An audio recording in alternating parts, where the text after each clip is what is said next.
Kunci keluarga ben harmonis Pak Minto. Heeh. Lho, Deloken sik iki situasine. kuncine sisi lho. Heru. Sisi delon.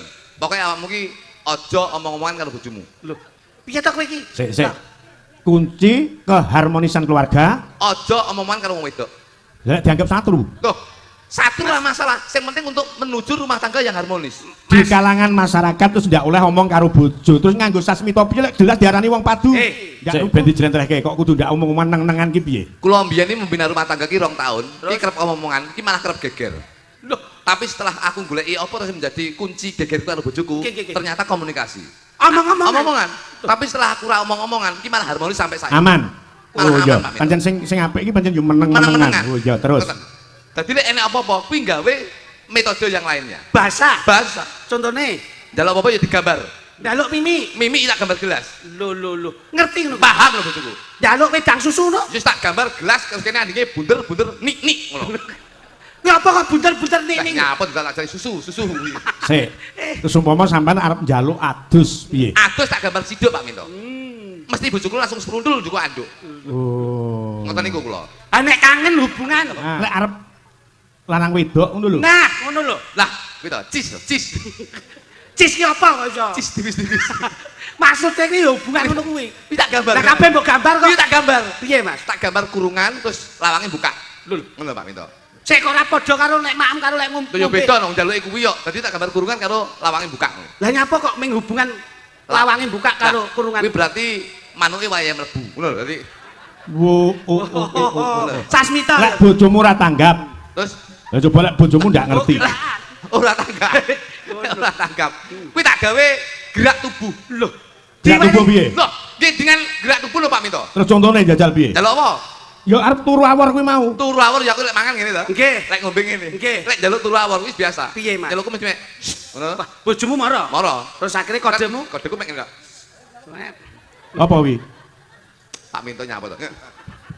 Wah, cepot celana. Nah, ya kuwi lho, cepot katok. Iya, luar biasa matur sembah nuwun. Satu tembang Terminal Gayatri Meet in Dujo. Monggo. Oh, sampun lho, Pak. Masyaallah, nggih. Matur mbak nuwun. Ngapunten Nggih, niki dawuh. jenengan ndak kena macam-macam mergo niki di wilayah saya. Leres-leresipun ngoten. Nanging saderengipun ngaturaken assalamualaikum warahmatullahi wabarakatuh. Waalaikumsalam warahmatullahi. Alhamdulillah wa syukurillah. La quwata wa la quwata illa billah. Mas Minto. Nggih. Dalu niki saged nderekaken panjenengan sampun pinten-pinten putaran. Dalu niki pinanggih malih. Nggih. Sowan wonten dalipun Pak Darmaji, Bu Suliani. Nggih. Ing dalu menika nglenggaken Keng Putra wonten ing Pawiwan Agung.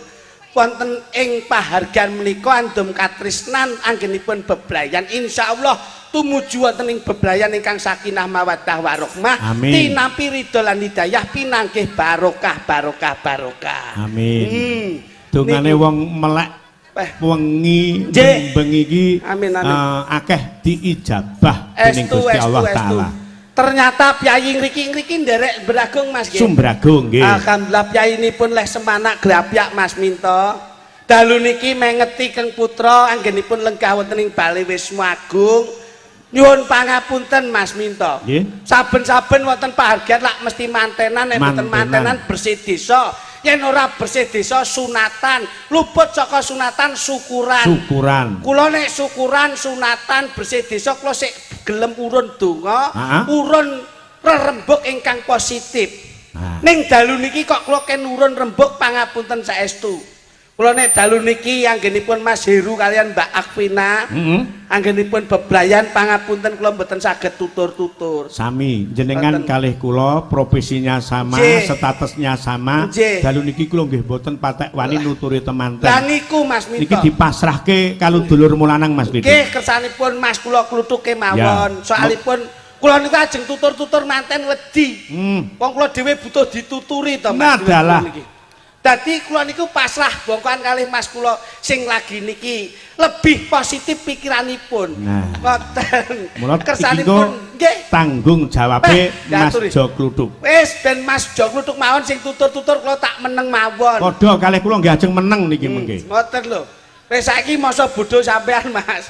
Masa bodho sampean kepiye apike Mas Heru karo Mbak Akpina iki kepiye? Ngono. Awakmu piye? Aku tak ora melu tutur-tutur, domonge aku wedi kok. Aku ki dina iki butuh dituturi. Iya. Ngono. Jadi gempil kamardikan Mas Tutuk nuturi temanten awake dhewe gempil utawa melu kaya ngapa mirengke tuture. Sampeyan tak hormati sebagai wong sepuh. Disesep supaya ben iso apuh kepiye pikirane sampeyan. Percaya pancen ya, merasa nuturi mergo keluargamu dhewe ya sik. Ora kok murat-marit jer aku bocah nom wis sepuh saka pantene kok. Tapi awakmu ki termasuk introspeksi. Nggih. Bener lah. Wong iki kudu sadar diri sing kepiye anggone. Iso nuturi wong ning harus introspeksi diri sendiri. Mawas diri. Iso ngajari ning kudu iso nglakoni. Apik. Wong awakmu nuturi manten kan ya ora mungkin. Nggih. Wong awakmu dhewe ya sik gejolak rumah tangga sik murat-marit gitu. Ya butuh sampean sing. Ning ya sok nulari. Bener. Sing rasa nuturi neng buri. Loh, lah ngapa to Mas? Kok ngarep buri ya padha wae. Ya setidaknya itu harus jelas ngono lho. Yang di depan. Iya. Sing gak iso nuturi neng buri. Oke. Bener lho. Berarti penting. Masalah ini kula niku kalih panjenengan ngeten senenge. Saling menutupi dan melengkapi, Mas. Betul. Mboten kok congol-cumongol mboten. Dadi kula nek ora iso tutur-tutur nggih Mas kula sing nuturi. Panjenengan pun pasrah nggih Mas. Mergo rumangsa ngrumangsani enek sing luwih pinter, enek sing luwih sukses, enek sing luwih ngerti. Saestu Pak, saestu. Mula nggih monggo Mas Jo Gluduk. Lho, kuwi nyapa ning ngarepe? Lho, iso nuturi manten apa ora? Mboten saged. Ora iso kok ning ngarep iki. Lah kudune Neng buri. lah ya ngono lho, wong ya aku ki aji. Ya ngono. Ning buri Alian ning gen. ngarep. Keluargamu ya Ramos. Sik toh. Lah sampean kok ya melu mubeng buri ngopo? Keluargaku ya murat-marit. Kowe iki ya sembrono kok iso. Pak Darmaji menika piyambakipun. Pak Darmaji menika. Niku Pak Darmaji. Ono kalih Bu Sulan, Kalih Bu. ayo. Sulaini. Bu Sulaimi. Piyayine iki merantau, Mas. Nggih, Pak Darmaji teng Malaysia. Mboten. Bu Sulaimi. Nah, Niku teng Taiwan. ngono. Jadi mereka berdua itu beliau berdua berjuang. Ini yang bisa dinamakan bahwasanya mereka berdua, Pak Sulaimi kali Bu Pak Darmaji. Pak Darmaji kali Bu Sulaimi menika pahlawan devisa negara. Ngono. Pak Minto. Jadi beliau berdua itu bisa dinamakan pahlawan devisa negara. Nun sewu. Ini sudah terbukti bahwasanya kesuksesan beliau menika sing lanang nyambut gawe ning Malaysia, sing wedok nyambut gawe ning Taiwan, nyatane sak menika saged dados keluarga ingkang sukses wonten ing Rejo Agung menika. Alhamdulillah kok Rejo Agung mbahmu Di sini iki Beragung. Beragung. Wah, lha iki ya rada slewang iki ya. Teng Beragung menika dadi dhuwit oleh ke Malaysia, dhuwit ke Taiwan, menika dikulumpulke dadi siji ning Beragung, menika beliaunya keluarganya sampun sukses. Nyatane sudah terbukti beliau berdua menika sampun duwe usaha. Usaha napa Mas? Pabrik paralon menika sak menika Paralon mbahmu kiper kok iso. Wong kuwi tempat pembuangan air kok iso pabrik paralon iki lho. Wah, kowe iki jan mripate kok ndi-ndi kok Mas? Dadi ngeten Pak Minto. Pak Minto. Manten berdua menika. Endi mantene iki lho? Kok manten berdua menika endi? Wong mantene di depan kuwi kok iso. Di mantene. Lah kuwi baguse kaya ngono putih kaya ngono kuwi jajali. Ndi? Burisan kuwi lho. Digital gudulmu. Ya ampun, Mas Heru iki lho. Wong mau wis jagongan ngono kok iso. Putih kuwi oleh lek sadurunge ndek bojo. Ning yen wis ndek bojo kudu ireng. Lho. Piye ta bocah iki kok? Sik. Ini harus diperjelas putih oleh sadurunge dadi manten. Ning lek wis dadi manten kudu ireng Pak Minto. Lah kok ngono? Lho kene putih ki biasane sadurunge dadi manten kuwi ndelik perawatan ki penting. Tapi sakwise dadi manten kudu bekerja keras nyambut gawe untuk menghidupi keluarga. Paribasane ora roh udan, ora roh panas. Ora roh awan, ora roh Bengi kudu nyambut gawe. Paribasan adus keringet dilakoni. Adus keringet niku kudu dilakoni. Kudu ireng ya. Lho kene Bos. Bener. Loh. Biyen ibuke cah-cah ki penyawangku saurunge dadi manten ki putih. Putih. Bareng suwe-suwe kok ireng. Nah, ngoten lho. Pak Minto. Kene iku malah kewalik. Biyen ibu Sri ki ireng. Heeh. Saiki putih. Sapa sing ngomong kuwi apa roh lek putih? Roh. Ireng. Mosok. Sesuk botenan lho. Kok kan moto ki urusan apa kok iso mangsane? Dadi ngono Pak Minto. Dadi manten ki nun sewu. Wong lek dadi manten wong lanang kuwi paribasane aja wedi awake reget. Aja wedi kesel, Aja wedi kesel, aja wedi elek, aja wedi awake reget. ning misi dan visi kita nyambut gawe dienggo murakapi keluarga. Masya Allah. Berarti wandene kaya Kang Rama. Lho iya no. Pak Darmaji. Sampir sani Pak Darmaji nggih. Pak Darmaji sampir sani nggih. Nika lho piyaine senden ning mburi. Lah yo kae lho beliau. Piyayine gede dhuwur. Gede dhuwur brikose kandel paribasan kaya wayang menika Gathut Kaca. Heeh. Pak Darmaji. Lho iya. Pindha Raden Anom Gathut Kaca. Ngambah Dirgantara. Kagem caping Basunanda. Kudan rakudanan panas ra kepanasan. sebabe Mergo ngiyup ning omah. Dadi kok ngiyup ning omah iki lho kok. nyambut gawe ning proyek. Gitu, Pak Darmaji gitu. Pak Darmaji lho. Biyen Pak Darmaji ki putih. Pak Darmaji. Lho. Wah iya. Begitu, Kayine terus ora sombong lho. Sombong. Biasane nek kagungan gawe iki mesti ning arep dhewe to. Malah ning mburi kok. Delik. Lho. Kuwi ndudone wong sing duwe jiwa adigang, adigung lan adiguna. Lho. Dadi ora Ora sombong. duduh-duduhne wong lek sukses kaya ngono kuwi. Masyaallah. Lho, Ning jero kaya ngono ya Loh, Mas Grapyae. ora roh. Pripun? Mau aku teko ditokne kabeh. Masyaallah. Enek lek petang lodong. Lho, petang lodong. Petang lodong mek kripik tempe tok. Kuwi mau Iki lho jan ngene iki lho. Iki lho. Kowe iki kudune lak yo melu bangga wong ya apa-apa enek kok iso. enek apa Wis sik ning ngarep. sing ngalam petang lodong. Heeh. Nek mburi ki nek 6 lodong Pak Lah Tito. kuwi komplit neh. Kok komplit aku mek kerupuk iwak tok. Jadi, Lah yo beda kok iso. tapi hebat lho Pak Minto saiki. Hebate Loh, Pak Darmaji to. Nggih. Pak Darmaji menika nyambut gawe ning Malaysia, ibuke nyambut gawe ning Taiwan. Iki Piye, mung apa? Monggo mulyakne anak. Mulane ada kata-kata wong tua mesti mulyakne anak, ning ngurung mesti anak ki iso mulyakne wong tua. Wong tua siji iso Ngopeni anak 5. Ning ngurung mesti anak 5 iso ngopeni wong tua siji. Lah kuwi lho sing kudu digut. Loh, iki penting lho kata-kata iki penting. wong tua Wong tua iso siji. mulyakne anak Ning urung mesti iso mulyakne wong tua. sapa sing ngomong? Sing ngomong Pripun, sapa? Kula Kata-kata bijak lho Mas. Lho, anak ki iso mulyakne wong tua lho. kok saged? Proses pembuatan anak kuwi wis mulyake wong tua lho. Proses. Ayo. Oh iya.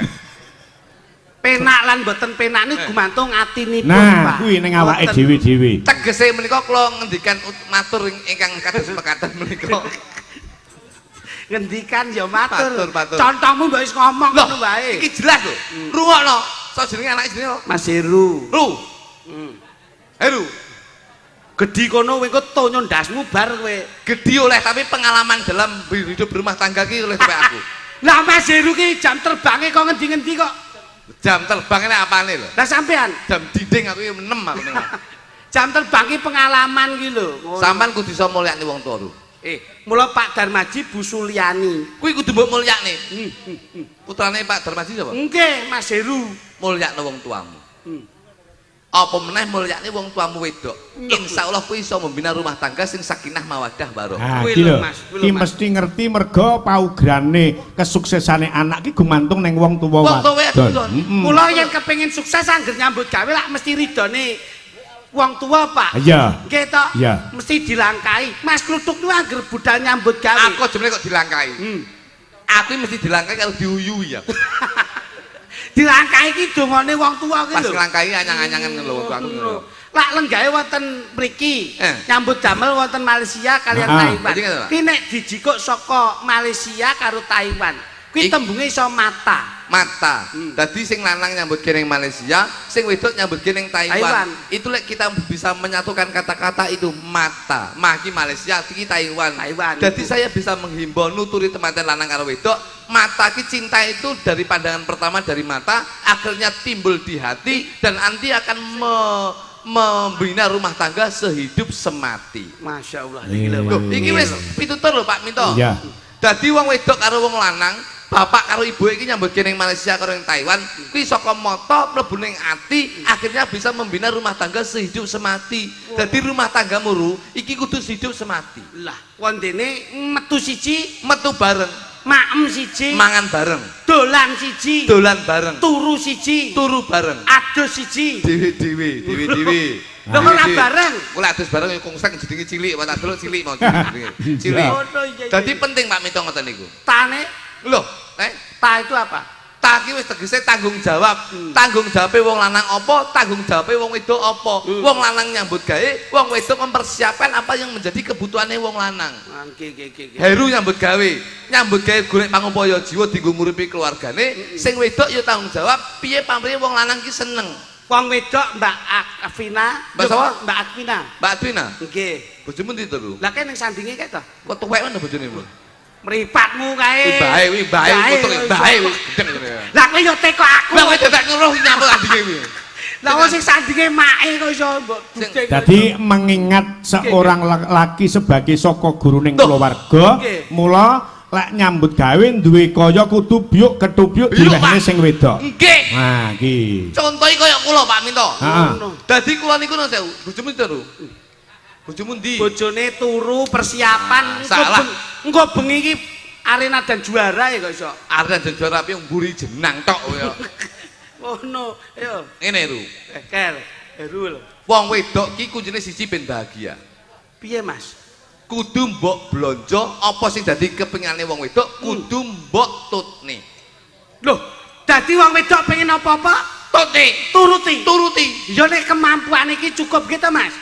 Lah nek kaya Mas Minto bengi mayang ngene iki, buke nyuwun apa-apa iso ngudaneni. Lah nek terus kemampuane nyambut gawe beda pripun? Sesuai dengan kemampuan awake dhewe Pak Minto. Heeh. Wis wong wedok ki senenge apa turuti. Mbah piye carane golek utangan los. Nuruti wong wedok. Lho, nggih Pak Minto. Lek wong wedok kena nggih daringan patut untuk dituruti. Ngono lho, Mas. Loh. Terus Lek wong wedok mung mburu senenge dhewe ora mikir keluargane piye coba. Gaya hidup lho, sing dituntut. lek ra gelem nurut wong wedok nuruti karepe dhewe. Pegat. Kowe aja angger pegat-pegat terus lho kowe. Loh, los iki. Kowe las-los bojomu ya mbok losne. Nyatane kowe dhewe ya mumet to ya an. Loh, Nyetir wong wedok kuwi angel. wong wedok ki keras kepala. Wah, apa es batu lho? Loh, Sing ngomong lek wong wedok keras kepala sapa? niki nun Sing sewu. keras kepala ki wong lanang. Wong wedok Pak Minto. Wong lanang. Kok saged? Teko wong wedok-wedok lek wong lanang ate ndak keras kepala nesu apa ora jajal? Pak Minto kuwi kepalane siji. Pak Minto. Iki kepala liyane Pak Minto. Iki jane bukune kok ngendi to? Aku nganti gak cetok aku. Hei, Pak Minto iki duduk kuwi. Iya. Ayo terus coba. Wong wedok ki di nun sewu, wis dikodratne keras kepala. Tapi mek kepalane tok, liyane empuk. Kowe aja pilih-pilih lho. Wis to. Kabeh ki ya ana sing keras ana sing empuk. Tegese keras kepala ki pemikirane sok lho wong wedok ki nun sewu. Ki kodrate ya. Nggih. Siji gampang emosi, loro cemburu ki tinggi, sing keloro apa sing didadi karepe kudu dituruti ki wong wedok. Tambah sitok. Tapi atine ki empuk, tegese gampang nangis. Lah kuwi. Tangane ya empuk, gampang nyambut gawe. Alhamdulillah. Lah, terus liyane ki ya Justru sing nangis ki malah sing atos. Pak Minto iki kok kolo nyapet to Pak Minto. Sampeyan ndak ngerti apa sebabnya kok nangis ki mergo atos. Lah ya, Mergo nangis ki duwe gegayuhan di kekarepan. Kudu Iki lek dipinangan. ngerayu karo wong lanang terus kanggo cara nangis. Wong lanang ben nyoh sakmene, nyoh semene. Piye to, Pak? Pak Minto. Hah? Niki ilmu kula. Wis to. Iki lho, rungokno kodhok kaya ngene, kodhok ya. Kodhok ki ramene kaya ngene. Iki aja mbok delok kodhoke, Didelok piye, Mas? didelok sasmitone. Tapi aja entuk ngorek lho. Lho nyapa? Nek ngorek kobong iku. Kobong dasmu iki. Ngono. Wong ki. Kene. Dadi nun sewu Pak Minto. Heeh. Dadi Heru karo Mbak Vina iki kudu nyenengke wong tuane. Aja duwe jiwa idealisme, tegese nyenengne keluargane awake dhewe, ning ya kudu duwe prinsip nyenengne wong tuane lan nyenengne maratuwane. Lah nyenengne iki karo materi. Lho ya ora no. Ru. Heru. Lho. 15 tahun aku rabi iki ra tau kok seneng karo wong wedok liyane. Masya Allah, pinter imanmu kuat, takwamu yo gede. Lho, kok takwamu gede aku dipantau terus kok aku wis. Yo dipantau ora ki ndelok ngono lho. Kun Terus bojoku. penake bojo ngeten iki lho Pak Minto. Heeh. Sing rada kasar. Nyapa? Kowe golek halus lek pas mangan. Kon nyontoni iki kasare bojone coba. Loh, bojo kula iki kasar. Kowe lek mbok golek bojo halus nun sewu. Kowe lek pas ning Surabaya ning kota besar nyabrang malah bahaya. Penak bojo sing kasar ngene iki. Piye? Lho, ayo Mas kalau dalane sepi kiwa tengen sepi. Ayo kita nyabrang, ayo nyabrang nggih. Penak. Bojo halus ayo bahaya. Piye? Kaya ngopo? Tengen lho, enek pikem. Aduh. Lho, mlaku klunu urung teko nggon tabrak pikep bongko kowe. Ya ta, nek lah seneng karo dulur ngeten iki. Iya, Pak. Lho nek sok lairne Nyawa. alus bojoku timbang bojomu. Lah ya apa? Lah iki iso nek umpama nuntun putune, ayo nduk istighfar, nduk nyebut asmaning Gusti. Kuwi lho cirai jabang bayi wis ketok tungul-tungul nampil napas ngunjal ambekan kuwi lho nduk alus metu punang jabang bayi gangsar. Kasar. Ayo nek bojomu kasar piye? Ndang mekokok ngono piye kowe? Aku lho wis molo-molo kuwi lho. Ayo Bu golek pasku ya Pak Minto. Jajal pas tanggomu kobongan. piye? Loh, lha lek penak bojoku. Kalau omahe Pak Minto kobongan, ayo kita golek banyu, ndang disiram, grujuk-grujuk bilang mampet. Kena bojomu lho. Piye, Mas? Loh. Apa kayak kedul. Ora enak ya. Urung teko nggon omahe entek. Wis ra gagas. Mas pelokmu, Mas. Pelok, Mas. Sekarang ini ya. Mas, Dalem. ketika kamu memegang tanganku, Iya, apakah ada yang marah, Mas? Yen nesuwi sarana kanggo nduduhke rasa tresna. Mekaten. Iya, apa wae sing tak lakoni ora ana siku dendaning Jawa to. Kabeh wis ditata. Sekarang sudah tidak marah-marah ya, Mas? Ora ana. Mergo wis kena lantai kelapson. Wah, Ya ora kok iso. Coba. Kekarane wong akrambi romantis. tutu bondo tutu rupa. Kowe ngerti iki sing ditabuh jenenge apa, Nduk? Gender, Mas. Gender ki tegen olehmu sesender marang kersaning Gusti Allah Subhanahu wa taala. Oh, mekaten. Sandinge ki apa, Nduk? Slentem kuwi saka tembung kowe yen dadi bojoku aja slincok ing tembung. Yen tresno ya tresno, yen ora ya ora. Kula tresno saestu. Saman roh sing gandul-gandul ke jenenge apa, Nduk? Gong. Ketoke modele koyo modelmu cahayu tadi. Alah, Gede lho. Ayo padha wae. gedeng. Gede tapi enek mentol cilik nang tengah. Amung ati pawi tane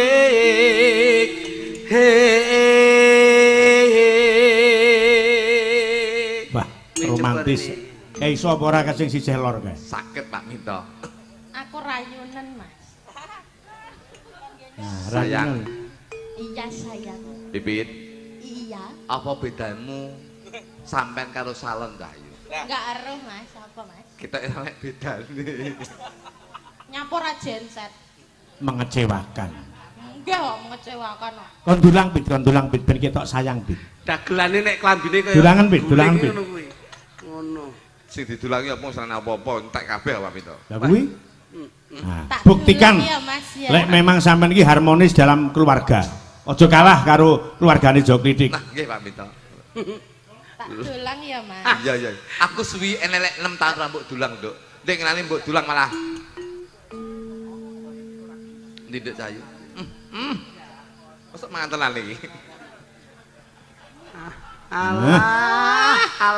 Apa kuwi ora gizi ora vitamin blas. Lah wong didulang turane wong. Ditulang turane sindah-sindah. Didulang turane wong lekmu seneng. Loh, ya Allah. Ngono mbok pamerne. Nyepres, Mas. Nyepres. Aja mbok buak, biasane tisune kuwi mambu sithik ya dipangan lho. Ngono. Diangkrek. Nyapa? Lombok tok. Lah wong setiae ngono kuwi. Ngombe ya, Mas. Aja kaget. Ngombe ya, Mas. Mimi. Mimi. Mimi, anu aja kuwi to pipit nyapa. Sing ndi? Lah langsung nang ngene kemasane kuwi. Mimi ya, Mas. Alon-alon ya, Mas. Nek mimi ya, Mas ya. Nyapa to sing iki? Lah sing ndi? Kuwi lho. Engko sing kuwi engko. Mimi sik. Jan setia tenane bojone. Bojone setia tenan. Setia. Setia. Bojone setia. Iki Mimi plus masuk angin. Ya. Setia lho. Ayo, bener Pit, sik ngelak Pit. Sik ngelak. Tas sik ngelak. Sik ngelak. Yo, sik tak bukane, Mas. Gak apa-apa. Bojone setia. Nah. Aku ning ya sok ora ngono kuwi mbok cawiske ning mejane penak. Sekali-sekali rap kalau telepon kakak. Aku gak mangan ning raiku pedes. Jangkrik. Iki jane banyolan apa nek? Iki dulang Lombok tok. Lah wong iki ngajak prae iki ben kowe dangen. Kowe yo ngono mbok dulang mie paling pewedes. Mbok banyu. Lah nek lomboke lho, Mas. Ora ngerti apa? Umus diomongi Lombok tok mit ngono. Ayo ditutuke Mas Ludung. Suamiku. Luput. Sik.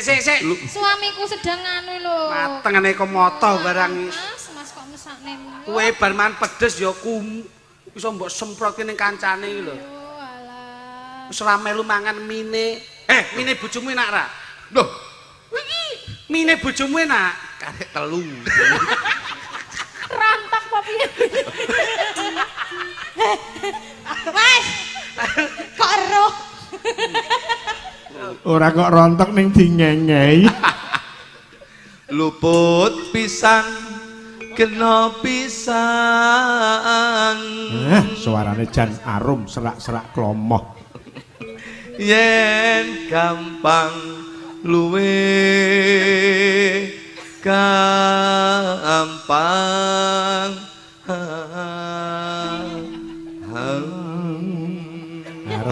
Untuk mepet dirangkul. Ndak cakep ngene. Jan kaya Mas Ludung, dalam Pak Minto. arep ngawinke kebo nyang endi? Niki mesti dikaleki kok suntik. Mas aku gendong, Mas. Gendong. Lah nek perkara kuwi aku engko sik. Nek kowe gandeng tak turuti rene. Kowe pengen gendong tak? Gendong. Gendong sisih ngarep apa mburi, kiwa apa tengen? Sisih ngarep madhep mburi.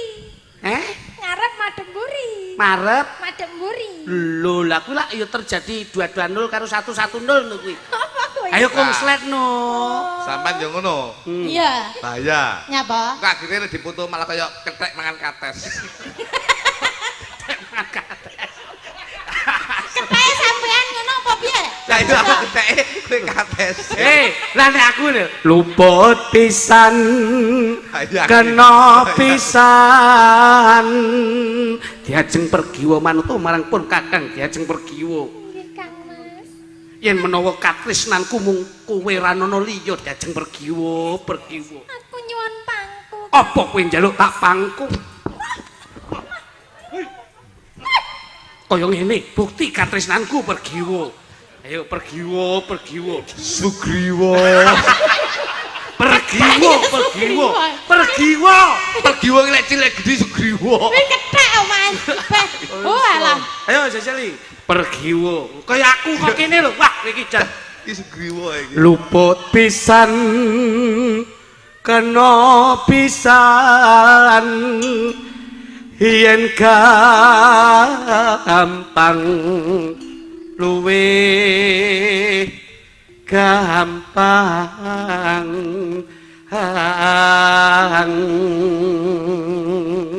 diajeng garwanipun kakang diajeng Njing, Kang Mas. kowe nyuwun apa bakal tak udaneni waton ora nyuwun mudine lintang rembulan ya diajeng Kula nyuwun gendong, Kang. kowe njaluk gendong meneh kowe njaluk gendong meneh tak tung kowe njaluk tak gendong diajeng beluk ayo tak gendong tak indit tak boyong ana ing kadhewan diajeng wis awas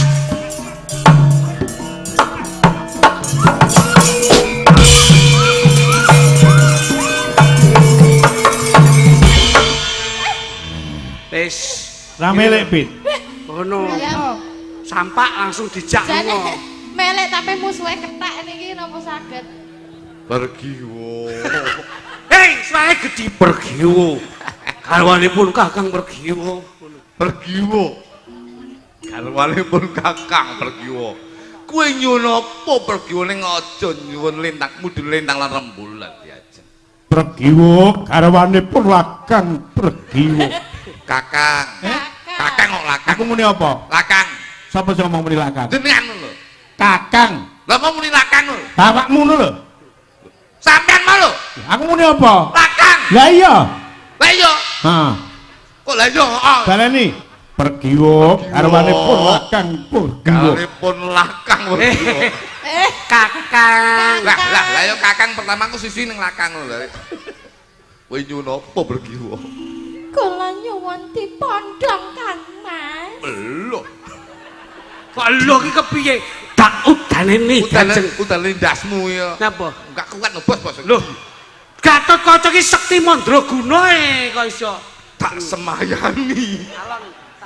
Piye? Lah kok dipun semayani. Ayo.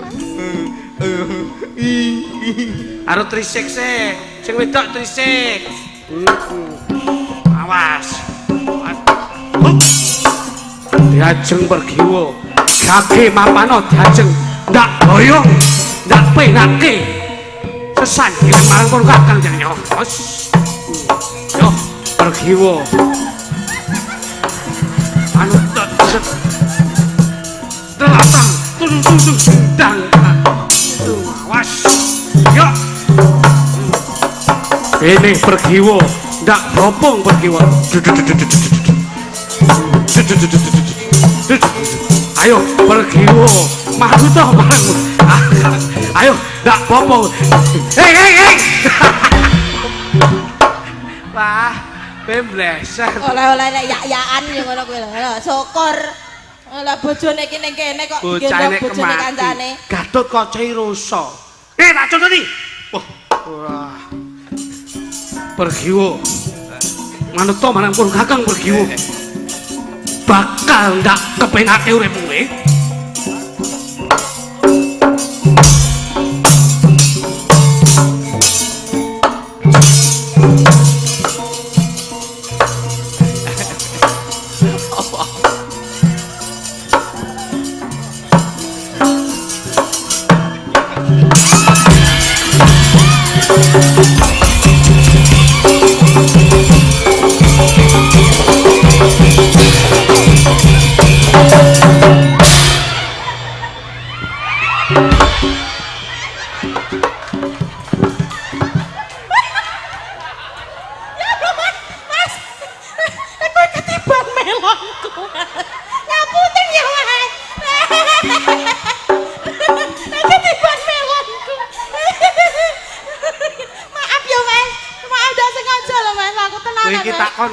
Piye? Lagi iki lho. Ngapa? Gatot Kaca dimi lagi.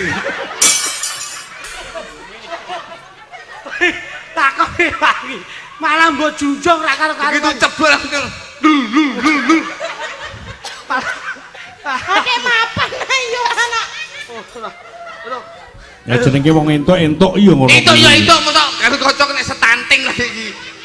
Oh kudune mbopong ya ora ngono kuwi kok iso. Ayo terusno diajeng. Aku tak menggeh. Wah, sapi denge sakmono gedine. Wah, kowe kiwa to? Heeh. Aku tengen pas padha tengahe. Pupune kok guling. Kuwi cara kapuk nu super. Ah, saiki nembang bareng, Mas. Lah niki dereng bar kok niki. Urung bar. Dereng sing ben dirampunge mengke bablaske. Tembang Barak jenengan. Lintang Samara. Yen angel. Mau. Maaf lho, Mas. Maaf apa? Maafkan aku. Maaf. Aku iki Gatot Kaca. Wis, Alah padikmu penak ayo anak. penak gundulmu iki. Mosok Gatot Kaca mek kiwa tok. Yo, Kurang wit, kurang. Kurang. Sing tengen wehno pisan. Hei, sing tengen sik segelan. Kuwi tulisane SNI. Oh no. Angel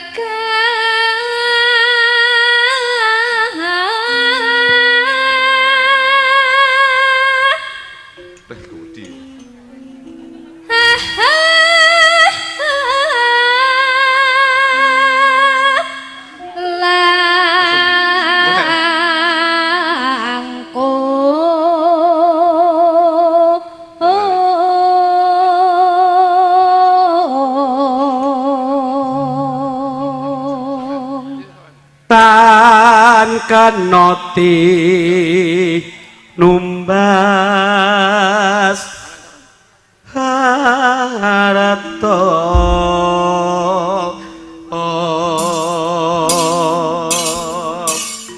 dawah napa Pak Minten derek panjenengan? Manut larase pelok barang Ya.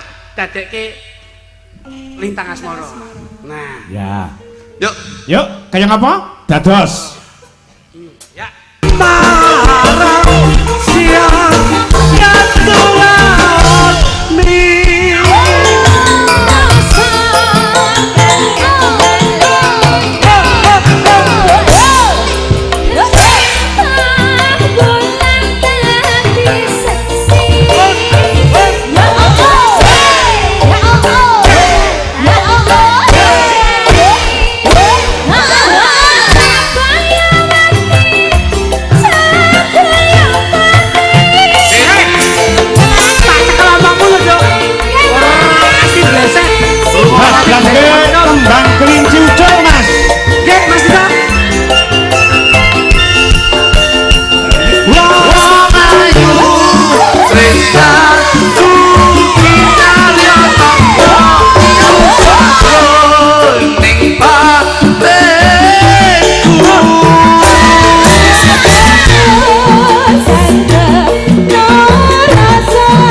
langsung bablas jaipongan Mas Agus.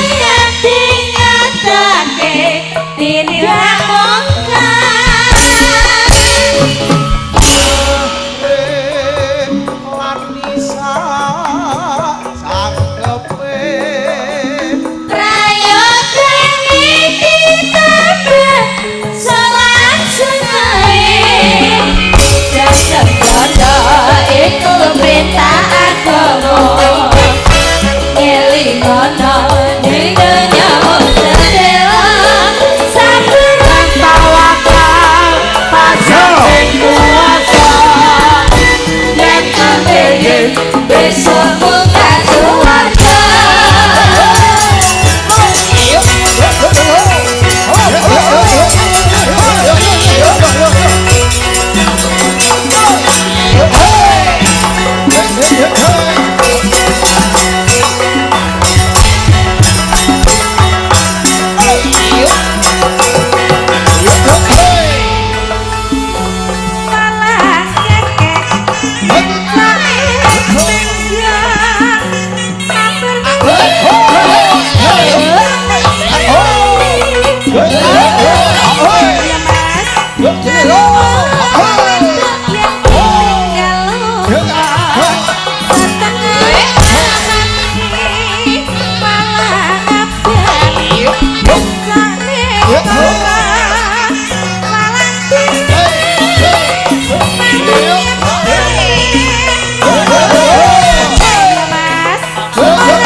Dari mana yo Mas datangnya Lisa?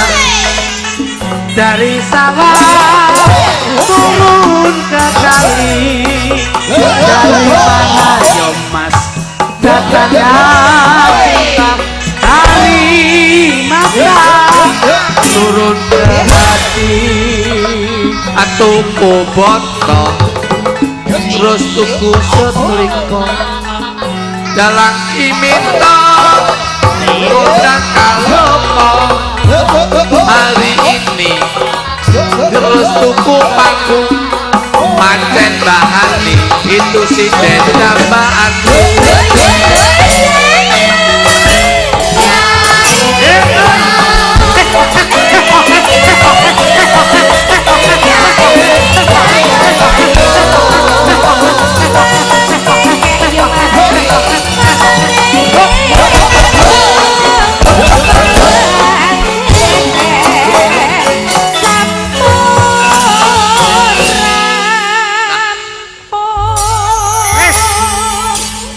Mas Ridik, tembang menika katur penggemar berat Sekar Gadung, baik yang langsung ataupun yang dari jarak jauh. Menika wonten Bapak Samidi kang wonten Kapudusan Ploso Klaten Kru 35. Pak Sawiji nggih biasane rawuh nggih. Kalian Bapak Suryono Pati Jawa Tengah. Siap. Ugi Mas Juwadi Timbul ingkang wonten Rembang. Bapak Sumeh ingkang wonten Ngepoh Tanggung Gunung, Mas Isam Wagir Ponorogo, ugi Mbah Lengger mboten nate ketinggalan, Mas Suratno Solo, Mas Suratno Noglok niki nggih bendalu mirsani. Dan juga diinformasikan Mas Minto, masyarakat Tulungagung jangan sampai ketinggalan. Ya. Tanggal 20 November nanti akan digelar wayang kulit spektakuler wonten Pendopo Agung Tulungagung dengan 3 dalang ternama dari Tulungagung. 1 menika Mas Minto Darsono, kedua Mas Eko Prisdianto, yang ketiga Mas Sun Gondrong saking Miri Gambar. Langsung 3 layar. 3 layar, 3 dengan dalang. bintang tamu Wonten Mas Klitik Luduk, wonten Mas Percil, CS, wonten. Kalian Benjing Dalu Mas. Niken Salindri. Wah, Niken Salindri. Tanggal 20 November di Pendopagung Tulungagung. Nggih, kolaborasi. Siap. Kalian Benjing Dalu tanggal 7 menika hari wayang sedunia. Ada anak-anak Paku Datu Paguyuban Dalang Anom Tulungagung pentas di lapangan Tenggur depan Balai Desa. Menika ada dalang 20 dan pesinden 10. Adapun bintang tamu Mas Dujo, Mas Jo Klidik. Nah, iki awin saking kula panjenengan peduli dengan hari wayang sedunia, benjing derek berpartisipasi nyengkuyung datang dalang Anom Tulungagung. Pancen berpartisipasi nggih. Sakniki awake dhewe niku kadang sok kesel, Mas. Ngomong niku kadang iso bleset. Iya. Tesih wonten Mas Didik, menika saking Pak Cak Parnopati, Mas Alex Sumbragung, Pak Muidi, Pagu Pare Kediri. Bunda Depok ugi Bu Pakis Rejo. Wah, rawuh niki. Bu Pakis Rejo Bulurah. Oh, rawuh. Rawuh nggih. Iki Mas Ferry saking Kediri, Dudomu Wonogiri, Bapak Kajati ingkang wonten Pakis Rejo. Pakis Rejo niku leh seneng wayang kulit lakon hebat. Ngaten senenge karo wayang. Pasuruan melu. Ning Mojokerto ya teko, Surabaya niki ya teko. Saking tresnani Bulurah Pakis Rejo iki karo wayang lho. Ngantek Rabi Dalang. Ora rabi dalang lho sapa meneh. Anu Pak Minto niki salam kula kanggo dulur kula sing Norwegia tapi cinta terhadap budaya. Iki ana Mr. Rune karo Yaladin Dasmu. Mr. Yarle Waton. Boten. Yarle karo Rune karo Miss Jamie. Niku wong ing mriko Norwegia tapi seneng ningali jenengan Pak Minto. Jane ajeng ditanggap teng Norwegia ning gandeng jenengan kalih sindene ra iso basa Norwegia ra sida. Nggih. Kali tanggal 8 jingben wonten tetep hari jadi Kabupaten Tulungagung pentas di Bandung Pasar. Bandung. Bintangipun kula kalih Mas. Wah nggih. Mosok pegawai dhewe. Ora ngaos ora. Niku sarengan Gondo Suli nggih wayang kulit Mas Cahyo Kuntadi panjenengan lenggah wonten Bandung campur. Ngaten. Bintang tamu Bandung Cak Cemple kalian Mbak Lucy Brahman. Alhamdulillah nggih. Ya, dilajengake tembang siap Bos, siap. Kula nyuwun gungan panjenengan. Lagu sing meriah tur pesindene mensupport sebagai penari latar. Siap. Anu Pak, ngeten niki lak kula kado untuk Pak Darmaji. Ya.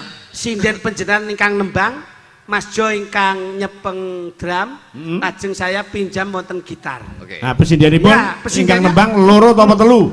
5. Oh, 5. Nggih no. Ya, coba kaya ngapa? Ki kolaborasi antaripun Sekar Gadung kalian Dujo. Jadi semuanya tampil, Pak. Kula tampil, sinden tampil, musisi tampil, semua sinergi. Tur mayang ning mae dhewe arep crita apa nguyahi segara. Sing penting seneng-seneng. Nggih, saestu, Pak. Ya, iki mengke nganti jam tengah 2. Anu Mas Luduk siap-siap dulu. Ini diaturke Mas menika saking kadang penggemar Sekar Gadung kang lenggah wonten ing Sumberagung. Mliginipun warga masyarakat Sumberagung kang mengkugati Bapak Darmaji. Mbak Sulis katuran jumeneng kaya ngapa? Ngadeka wong ayu. Yuk langsung sepot Mas. Sepot gending.